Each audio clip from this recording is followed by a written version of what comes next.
Rev it up and welcome to Cars Yeah, show number 2150. Be prepared to be inspired.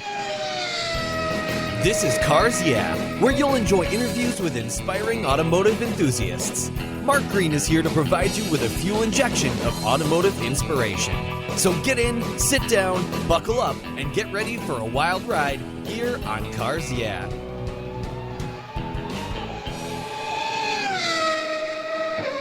Hello, inspiring automotive enthusiasts, and welcome to Cars Yeah. Today I'm in Bradenton, Florida, with a very special guest by the name of Riley Trask. Riley, welcome to Cars Yeah. Do you have it in gear? And are you ready to release the clutch? Oh, I'm so ready. All right, we're going to have some fun today. Now, before I give you an introduction, what's one little thing that maybe people don't know about you? This one was a little hard because I have a couple little fun facts, but I've noticed recently that people don't know how tall I am. Okay. I am a solid 6 foot tall. Whoa. Yeah. Now, you're 17 years old, is that right? Correct. Yeah, Yes, I am. okay. Well, do you like to play sports? Yeah, I actually am a goalie for soccer. Well, looking perfect. into going to college. Yeah, well, it pays to be a little taller when you're a goalie because there's a little less room for those kickers to get the ball through and into the net. So you must be a horror to them when they come up and go, "Oh no, Riley's at the goal post." Yeah, that's exactly it. Very cool. Well, I love this. Well, let me give you a proper introduction because I'll tell listeners I found Riley on Facebook and really proud of what she's doing as a young person to make her way in life, set a course for herself, create a world where she can control things. So what you're doing is very, very cool. Riley Trask started Riley's Rebuilds when she was just 14 years old as a way to earn money to buy her first car. Her dad taught her how to rebuild carburetors, and a business was born. The two of them would drive around Florida on the weekends, buying old carburetors off Craigslist, and she would rebuild them in the evenings after homework and soccer practice, and then sell them online. Riley earned enough money to buy her first car, a Jeep, which of course she's gone on to modify, and her business keeps her in gas money. When a Facebook group about carbs found Riley, her story went viral and her business took off even more. She now produces enough income so that she and her friends can work in the garage, rebuild carburetors, have a lot of fun, hang out, and make enough high school money for everyone's gas. And these days that's important. Gas has gotten pricey, and having a lot of fun. We'll be back in just a moment, but first a word from our sponsors. So give them a little love. They're the reason we're here. And we'll be right back. You know, I've been an advocate for Covercraft products to protect my vehicles for decades. But did you know that they also offer you top quality products for your boats and watercraft? Covercraft puts their quality design, manufacturing, and fabrics into their full cover bimini tops, T-tops, boat lift covers, outboard motor covers, personal watercraft, and accessories. Protect your marine toys from damaging UV ray, and you'll get the same high-quality fit and finish you've come to know for your road vehicles for your watercraft. And I've got a great offer for you as well. As usual, use the code YEAH21 at covercraft.com, and you'll get 10% off your Covercraft order. That's right, 10% off. And you get some free shipping, too. Simply use the code YEAH21 at checkout. Covercraft, protecting the things that move you on the road and even on the water. Visit covercraft.com today. I was talking with a buddy of mine the other day, and he asked me about American Collectors Insurance. He said, "While I listen to you on Cars Yeah, you're always talking about agreed value collector car insurance. Well, I insure all my cars on my regular auto insurance policy, and I've done it for years. Why use a different company for my collector cars? I get a multi-car discount. Isn't that good enough?" I suggested he call his carrier and ask how much he would get if his collector car was totaled or stolen. He called back and said, "Boy, that was a scary conversation. The value of my car wasn't even close to what it's really worth." Thank you for the education, Mark. So don't just hope for a fair claim settlement. Be certain and know exactly what you'll receive with an agreed value policy. American Collectors Insurance has been protecting enthusiasts since 1976. Give them a call today for your personal agreed value quote at 866-ACI-YEAH. That's 866-224-9324. Tell them you're a friend of Mark Green's at Cars Yeah. American Collectors Insurance, classic car insurance, designed by collectors for collectors, automotive enthusiasts just like you and me. That's American Collectors Insurance. Jim Canova is a past guest here on Cars Yeah, and he's detailed over 8,000 vehicles. And that kind of professional experience leads to innovation. He was tired of uncomfortable stools and creepers and being down on his knees when detailing cars. So as a result, Jim thought, you know what? There must be a better way. And he invented the Bumby seat. His unique design gets you off your knees and your bum onto a far more comfortable seating position for all your low-level automotive detailing. The Bumby seat, with its patented full flat design, allows you to adjust your position to the task at hand. Convenient side trays hold your car care products, tools, cloths, or a tasty beverage. Built for the toughest driveways and garage tasks, the Bumby seat has wheels that roll easily over almost any surface, and it makes a great around-the-home adjustable stool for hobbies, yard work, or take it to the car show. The full flat design makes storage a breeze. Jim has launched an Indiegogo fundraiser, and you can get in on the start of what's sure to be an industry favorite. Go to Indiegogo.com and type in Bumby seat, that's Bumbee seat, to be one of the first in line to start improving your automotive detailing experience today. That's Bumby seat on the Indiegogo.com website. And when you're on the Indiegogo website, make sure to take advantage of a couple great discounts that Jim has offered you Cars Yeah listeners. Order your Bumby seat today. So Riley, we are back. So I want to learn a little bit more about you and your background. First and foremost, starting your own business, rebuilding carburetors at 14, that's a pretty rare thing. And then you add the equation of being a young lady, which probably makes it a little bit rare, although I've had hundreds of women on the show who work in the automotive sector. What got you started in this? Have you always considered yourself a bit of a car gal? No, not really. I was around 13 or 14, and I kind of wanted to get into auto mechanics. I've always been in the garage with my dad, but I never really did anything hands-on. I'd be like pulling off tape or like reaching some bolts that he couldn't reach under the hood or under the car itself. I was like, Dad, I want the craziest car ever. I want a Subaru that slams with like crazy exhausts. Like, because in Florida, we either have our highly lifted modified trucks, our highly modified slammed cars, or you have your old cars. And I kind of wanted to get into the slammed category. And he goes, okay, who's going to pay for it? I was like, you, right? And he goes, no. Wrong. You're going to make your own money. Well, you know, this is a really important thing because I did this with my children, and at first they kind of rolled their eyes and go, Dad, our friends at school, their parents buy them their cars, and say, well, you know, it's better if you earn your own way. You'll care about that car more. You'll probably take better care of it. It'll mean more to you, but it's really more about learning to be responsible, right?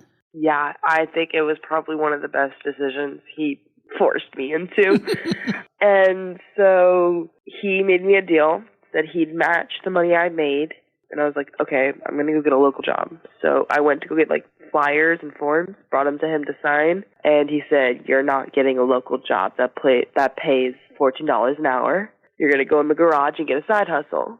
Oh, we could have told me that a little bit earlier. And I was always in the garage, so I liked it. And I was like, oh, okay, cool. So he sent me in there. He said, go pick something out. And I saw an Edelbrock carburetor lying on a shelf. I asked him what it was. He explained it was fuel and air and kind of like nuts and bolts. And then I asked how much money it would make if I rebuilt it and sold it. And he said you would be selling it, not counting all the like rebuilds and kits and everything, for about $300 to $400.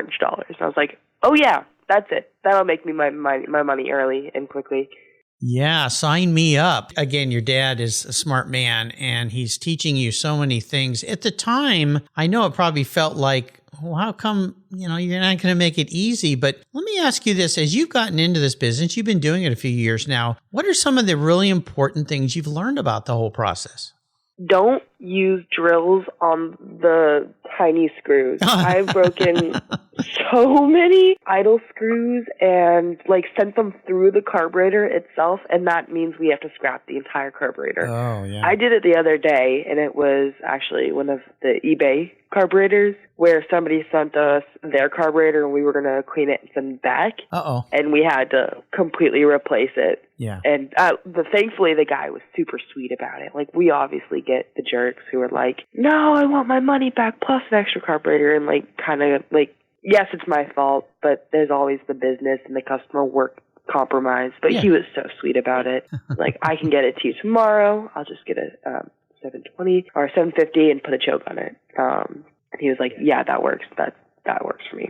And so he was very nice about it. I take it what you're learning not only is a skill set, which is a really reliable thing to fall back on, but also you're learning some more important things about business, cost equations, return on investment, investing capital, cost of shipping, value of time. I mean, there's all these components in business that you're learning about. And then the communication part, of course, which is probably the most important thing in any career, any life, is how to communicate well with people. Of all these things, are there some that were a little tougher for you to learn as you went through, aside from don't use drills on fasteners on a carburetor? Probably the whole bullying online kind of situation. Obviously, a 14-year-old is not going to take mean and harsh words, right? Like, they're going to take them to heart. Yeah. And I've always been pretty confident in myself and everything, but sometimes I'll be nervous. I don't know everything. I say it out right now because that was one of my fears when I was younger. Mm-hmm. I don't know everything about an engine. I can point to you and tell you what most cars are, but people are going to catch me up. And I've had people come to me and try and stump me and then rub it in my face once they do stump me. And like, that was always the scariest thing, that like, I didn't understand that I was in the garage. I was doing the work. I was understanding things, and I'm still learning things now. And it was okay for me to not know everything about cars and not be a super fanatic watching car shows 24/7, going to multiple different car shows a week, like maybe doing one car show a week, or balancing the life out of cars, social, sports, and school. You know, this is an important point. We hear about bullying, online bullying, and of course, we see this in social media. My gosh, it's rampant. I call them keyboard warriors, or people that are really brave behind a keyboard who would never say that kind of thing to somebody's face. We hope not, at least. How would you advise other people? And this goes for older people. I mean, I don't get too much of it, but in my early days of podcasting, I was learning. I wasn't that great at it, and some people said some harshful things, and I still remember some of those words. I'm a grown adult. I'm an old guy, but it still kind of hits you. It's like, well, gosh, why do you have to say something like that? I've learned to just ignore them and click off, goodbye, not following you anymore. You're not following me. But how would you advise, let's say, young people or anybody else who has a challenge with that? How did you work through that bullying and poor communication skills from others who aren't as skilled as you are? So when I blew up, one of the first ones, my dad looks at all my messages, because there are like the creepy men who are like, I'll be your sugar daddy, and there's the marriage proposals and all of that. So he looks through them. We go through the comments together, and we were on the road, and he showed me this one, and this guy was going off about it was daddy's money and daddy's garage, and monkey could build a carburetor. And it was a solid, like, 5-paragraph essay. What a life. What a bad life he must have. Exactly. And at first I was like, I'm going to shoot back. I'm going to be so much tougher than him. And then I was like, wait, like, why would a middle-aged man be on a computer at 7 a.m. just trying to, like, harp a 17-year-old? How sorry is their life that's what brings them joy? Great question. Yeah. Yeah. So then I responded to him, good morning, like, you assumed a lot about me. I read all my comments, and everybody learns from somewhere. Yeah, my dad has worked very hard for what he makes, and he has gone from the very bottom to where he is now, and is teaching me life lessons. And then I ended off with, I would love to see a monkey build a carburetor. I would definitely pay for that. I would pay, yeah. That would make a YouTube page. That would be amazing. And so kind of, that was the only one I've really answer to, because that was the first big one, and that one was getting kind of popular with likes and everything. Mm-hmm. And so I kind of felt like I should use that chance to tell people that that's not going to hurt me, that's not going to get me down. And it's kind of just like, you have to feel sorry for them. You do. Yeah, they're rashing out words for some reason. Either it's projecting, or you're stirring up a memory of their childhood or something. And you can't fire back, because that's going to lead you down that hole, and that's going to get the reaction they want. But if you take a step back, get somebody else to look in on it, like I got my dad to look on it, and we typed up a very polite, very kind of nice, sweet, funny, like 17-year-old response. Mm-hmm. Well, your dad's very smart, obviously. He cares about you. I have a daughter I'm very protective of as well. And that sounds like a great response, because it's like arguing politics with somebody. Both sides are never going to win. They're both going to lose. It's a no-win proposition. And I love the idea that you ended with some humor. I'd love to see a monkey build a carburetor. Yeah. Send me a video. Well, it'll go viral. But yeah, sadly, there are just people in the world that are that way. And I ran a business for years where we had a call center, and you'd get once in a while somebody on the phone that was just going off. And I always taught my people on the phones there, just listen to understand and then ask a simple question and see where it goes. And usually you could talk somebody down. Sometimes not. You finally just have to say, well, we're not the right company for you. Why don't you call our competitor? Here's their phone number. And send them off. Send them off that way. Well, you handled that really well. Now, do you primarily work on Edelbrock carburetors? Yeah. So obviously Edelbrock got their carburetor floor plans from Carter. So we will get a bunch of Carters in. But it's been Edelbrock since I was younger. And now that I've been in contact with Edelbrock, I wouldn't want any other like Holly or different carburetor group. Edelbrock's been great to me, and Hollies are just, there's so many different configurations of a Holly carburetor that I feel like it'd be way too difficult for figuring out which one to rebuild, which kits, whereas Edelbrock, the kits are the same for every single carburetor, and almost every single carburetor looks the same, and I know them like the back of my hand. Yeah, that brand is pretty phenomenal. I had a past CEO, Don Barry, as a guest here on Cars Yeah. He invited me out when I was doing Cars Yeah television show back in 2019, and we did an episode at the Edelbrock headquarters when they were in California before they moved. And Don walked me through. We had a great day. I met another gentleman named Kurt Hooker who had been there for 50 years working at Edelbrock. He was about to retire, so I had him as a guest. That brand is one of those I've met Vic Edelbrock back when he was alive, when I was vintage racing, both of his daughters. In fact, one of his daughters, Christy, did a really nice thing for my daughter when she was a little girl. We went to the races, and she set her in a car, and she gave her a hat and signed the hat and said, "You go, girl." Christy Edelbrock, and Paige thought that was so cool. But Edelbrock is amazing. Now, I understand that you and your dad just came back from Edelbrock headquarters. How did that all occur? It was amazing. I didn't know what I was going to see when we walked in. And as soon as we walked in, they had a brand new huge banner. They had a photographer and a videographer waiting for us. And they welcomed us with open arms. Wow. And I got to see the whole manufacturing process, but also I got to see the whole marketing and business process. And I've always kind of been set on what I want to do in life. I wanted to go into law and politics. But now it's a little bit different. I've always loved marketing and business, and going there and watching it in action has made me kind of realize that that is what I want to do with my life. Wow. Yeah, they were so sweet and so nice. They were like, if you ever need anything, give us a call. Talking about marketing and the process between like the relationship of Edelbrock and I. And then they gave us one of their pre-public, so it's not out yet, carburetors. Whoa. It's a new VRS carburetor. It's for now street racing, hot rods, and race cars.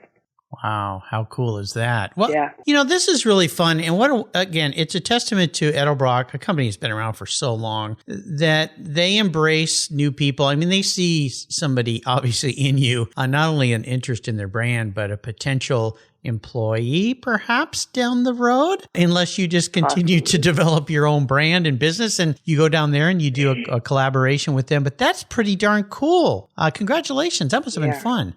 Oh, it was so much fun. It was a blast. Yeah, no kidding. Well, we're going to take a short break and thank our sponsors. And we come back, I want to ask you a little bit about mentors in your life and challenges. And we're going to talk cars too. I know you love cars. So we'll be right back. Sit tight and don't use power drills on your carburetor because you cause some problems with that, okay? Take it from Riley. She knows. We'll be right back. Linkage. It's a new quarterly publication and website that covers the automotive market, driving, restoring, collecting, and discovering your passion for motor vehicles. Linkage is about experiences, opinions, and values.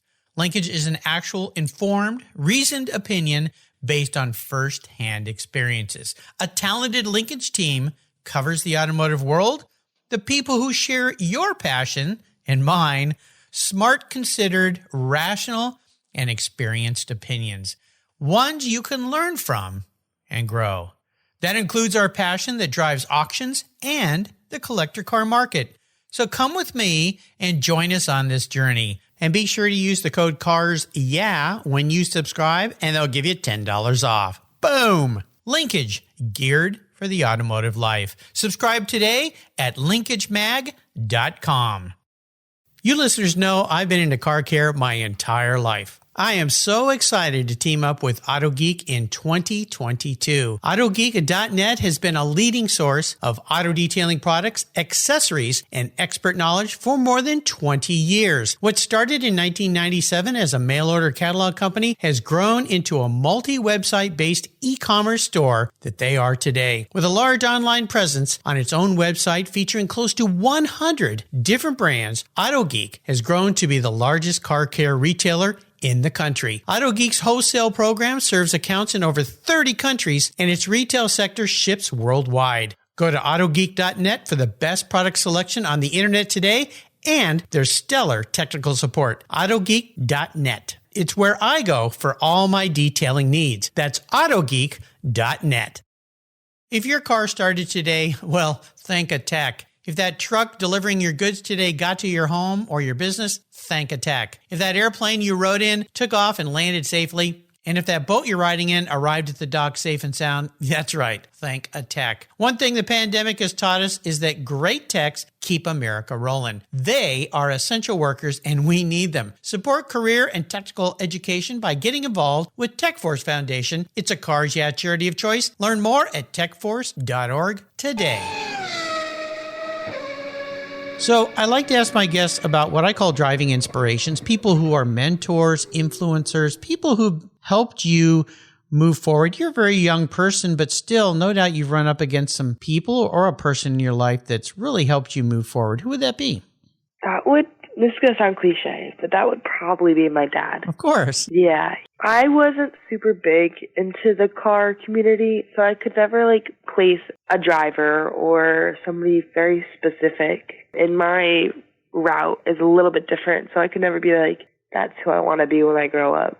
But my dad he is a car junkie, but he also balances it out with his actual job. And it's just been a hobby for him. It's something just fun. And sometimes I don't want to be in the garage, or sometimes I don't want to do carburetors. And he pushes me, as parents do. And that's probably the best thing I could ask for as a parent. Even if I don't want it at the time, I look back and I'm like, that was a great parenting choice. Well, you don't get to choose your parents, but you do get to decide whether you listen to them or not. And you're a smart young lady because obviously your dad cares very much about you and he is giving you life lessons. You know how fortunate you are because not every kid has a parent like that, sadly. Many parents will just ignore their kids or let them do whatever they want, and we all know where that ends up because we've had friends that are like that in our lives. So kudos to your dad. You're very, very fortunate. I want to talk about a big challenge or what I call a failure or an obstacle, something you've encountered, come up against that's kind of pushed you back a little bit. But more importantly, these things teach us really valuable lessons so we can move forward. So walk us through one of those in your life. So with the carburetor business, I haven't really had a big failure just yet. Thank goodness, knock on wood. I stopped the carburetor business once I had finalized my Jeep. And then I got into a car accident with Dagny. That's one of the girls that works with me, and completely totaled her Honda. Oh, no.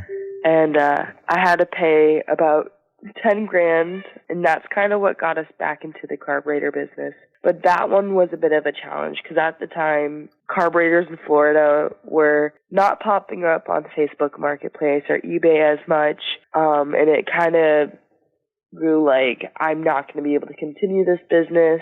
There's not enough carburetors, and that got me down pretty quickly. And then at that time, I tore my labrum in my shoulder. Oh my gosh. And blew my shoulder out.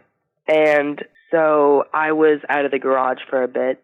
I didn't want to go back in the garage. I was in bed because a big thing in my life is sports and soccer. So I couldn't do anything. I couldn't drive. I couldn't go places. So it was really difficult to get back in the garage. And so that's where my dad comes in, my number one supporter. And he kind of pushed me, got me back in there. And then I got all my friends in there and kind of found the love again for cars and carburetors.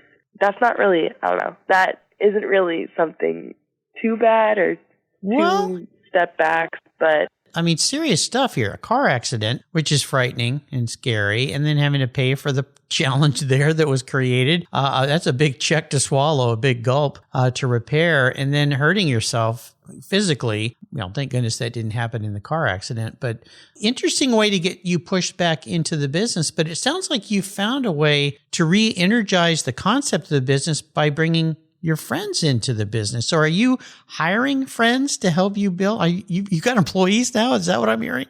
Yeah, kind of. So my friend, after the accident with acne, so in Florida, there is the double fault law. Mm-hmm.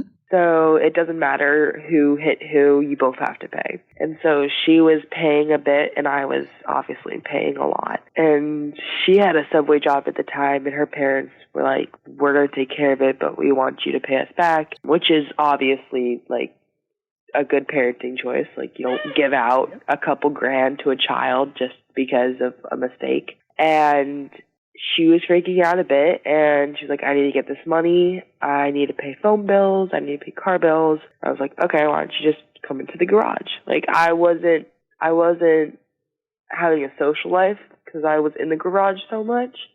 Another thing was, I miss you. Like, when can you come out and hang? Like, why don't you just come into the garage, make some money, and we can talk. And so that's kind of what happened was she came in the garage and we would talk about boys and drama, listen to music while we were making $50 to $60 an hour. So it was a good win-win. Well, and then, isn't this funny? You became the mentor to her. Yeah. Yeah. Yeah. Wow. Paying it forward. This is a wonderful story. I mean, it's just absolutely fantastic. And no doubt any of you very young listeners are out there listening to this being inspired. And you just heard what she said, making $50 to $60 an hour. What? That's better than flipping burgers or making sandwiches for $14 to $20 an hour, which I can't believe they're paying that rate now for doing that simple job. But this is such a cool story. Again, really proud of what you're doing. This is fantastic. And no doubt having people work for you has taught you some other things as well, I suspect. Yeah, it was a bit of a challenge kind of figuring out payroll. Like, obviously, they're my best friend. Yeah. They all came into the garage, and I was like, I want to pay them all the money. But as a business owner, there is the whole financial shipping, boxing, kits, all the different kind of money sources. So my dad kind of had to teach me how to properly and correctly pay people, how to not underline them, and how to not overpay them. And that was a big one, money financially, and figuring out where it goes. That was a really big part of it. Yeah. And then kind of figuring out the balance between all of our socials. Like, the girls, our house is always open to the girls, so they'll come in and be like, yo, go into the garage. Like, okay, bye. And they'll jump in for 10 minutes and get a quick $15. Because with us, our process is if you break down one carb, you get $15. If you soda blast, that's another $15. If you rebuild, that's $15. There you go. And you can break down 5 or 6 to 7 in an hour, if you know what you're doing and you're quick. Yeah. Wow. And so they would jump in and grab some. This is very cool. Learning all about cost of goods, return on investment. The operating costs of running a business. This is tremendous. What life lessons. So let's get on to cars, because when I introduced you, we talked about this all started because you wanted a car, of course, as we all want when we're 16. Same thing happened to me when I was 14. I told my parents I wanted a car, and they said, well, you better get a job because 16 is 2 years away. And I started detailing cars, and that's what paid for my first car. I want to learn about your special vehicle. Is it that Jeep that you got? It is. Yeah, it is. And what is that? What is that car? It's a 1995 YJ. It's manual, and officially now it is a Jurassic Park Jeep. Oh, okay. So it's mimicked after the Jurassic Park movie, the theme. So is it colored that way and all that? Oh, it is an exact replica, except for the number. My favorite number is 8, so obviously we had to put an 08. But I joined this motor pool that's a Jurassic Park motor pool, so it is, I'm not copywriting anything, but I can still bring my car to movies, and I can get into Universal for cheaper if I bring it there and other things. So it's like getting kind of around the copyright. Yeah. Well, another smart thing there, because as your prowess and your persona gets known more and more out there, you want to be careful of copyright laws because, boy, they'll come after you very, very quickly for sure. Well, that's very cool. What is it about your Jeep that you like so much? I love that it's manual. Oh, well, good for you.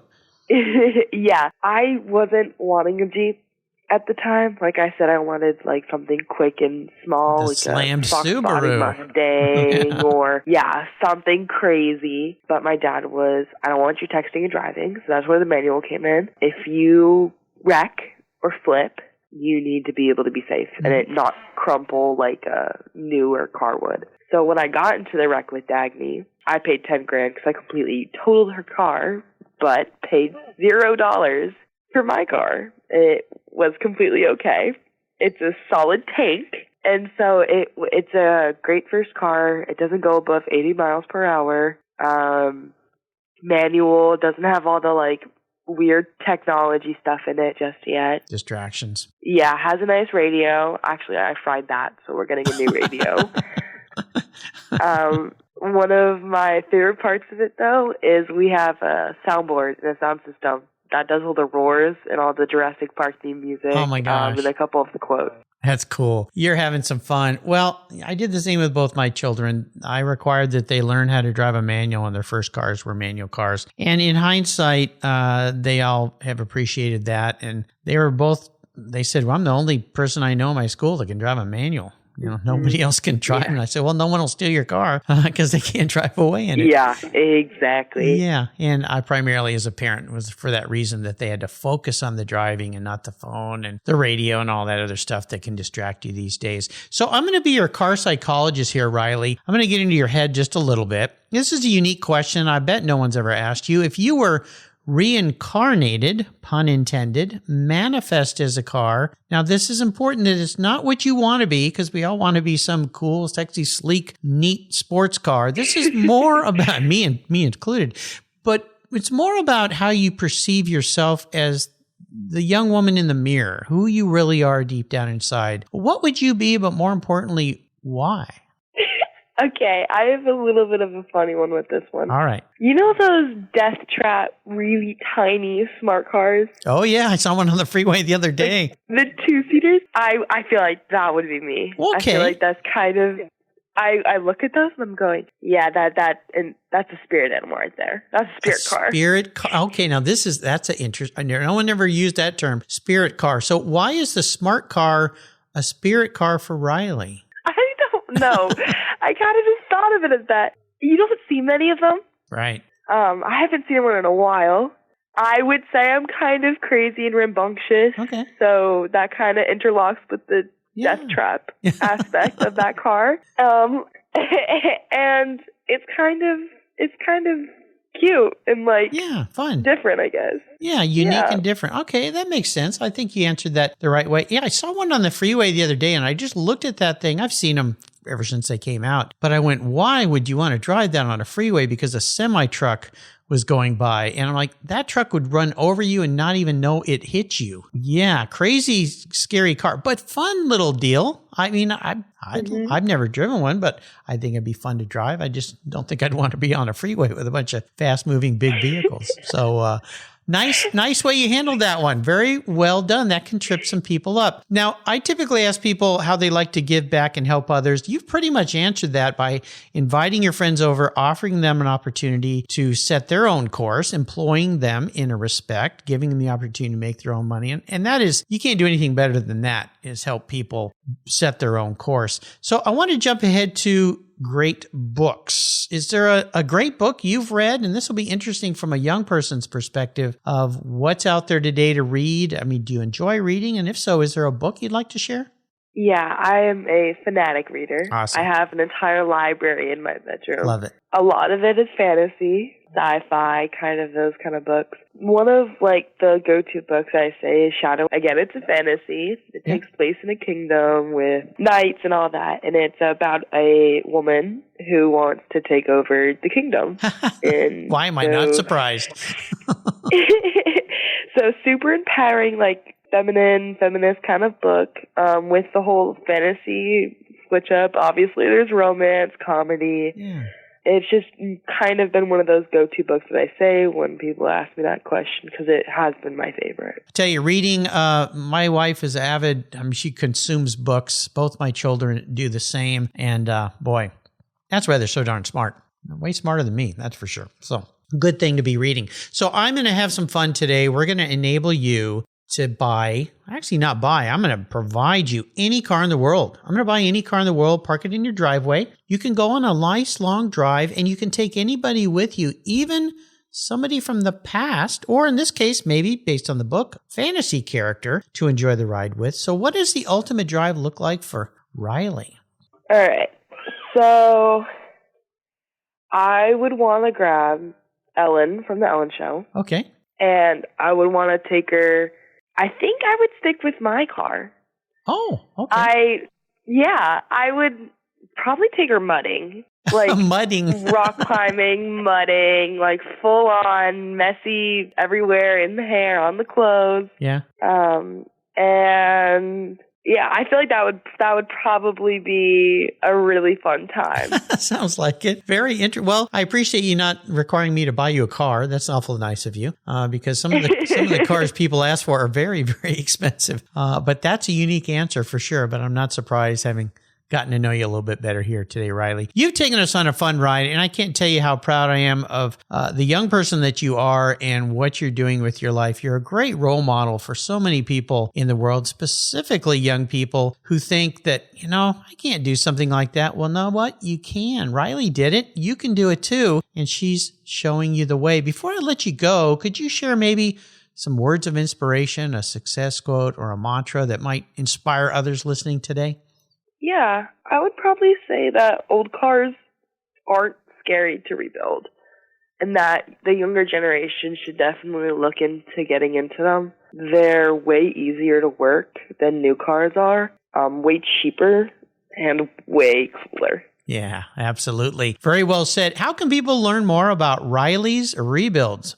So just look me up on Facebook. It should be the first one that pops up if you look up Riley's Rebuilds. And if there's anything you want to talk to me about, if you have a carburetor or anything, just send me a DM on Facebook. All right. I'll have people do that. And for people that want you to work on their carburetors, is that the best way for them to approach you and contact you? Yes. Okay. Yes. Great. Right now, Facebook. Okay. Great. Awesome. I'll put a link to that on Riley's show notes page on the Cars Yeah website. This young lady is a great, great inspiration for so many people. I can't tell you how much fun this was to get to meet you and learn more about what you're doing. I want to thank you for sharing your experiences to our listeners. Until you and I talk again, my friend, I'll see you down the road. Thank you so much. You're welcome. This was fun. Thank you so much for joining us on today's ride here at Cars Yeah. Drive on over to carsyeah.com to find show notes and inspiring automotive fun. Download your free copy of Fill Her Up, a fun book filled with gorgeous photographs of fuel filler fun, including quotes from more inspiring automotive enthusiasts. Download your copy today, and we'll see you next time on Cars Yeah!